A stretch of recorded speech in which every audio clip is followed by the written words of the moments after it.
సంఘ సహవాసంలో ఉంటే మనం దేవునితో సహవాసం చేస్తూ ఉన్నాము. దేవునికి స్తోత్రం, మహిమ కలుగును గాక. ప్రార్థన అనే సహవాసంలో మనం ఉండాలి, పరిశుద్ధులతో కలిసి ఉండాలి. ఏమంటే కొంతమంది వేరే వేరే వ్యక్తులతో కలిసి ఉంటా ఉన్నారు, ఆ అలవాట్లే వీళ్ళకి వస్తూ ఉన్నాయి. తర్వాత ఎందుకు నా జీవితం ఇలా పాడైపోయిందని ప్రశ్నిస్తూ ఉన్నారు. ఏమండి, మరి మీరు ఎవరితో సహవాసంలో ఉన్నారు? ఫోన్తో ఎక్కువసేపు గడుపుతా ఉన్నారా? లేదా టీవీలో ముందు గంటలు గంటలు కూర్చుంటున్నారా?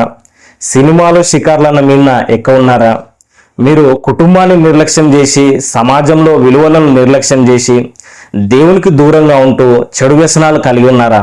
అది దానికి కారణము మీరు దేవునితో సహవాసంలో లేరు, మీరు సంఘ సహవాసంలో లేరు.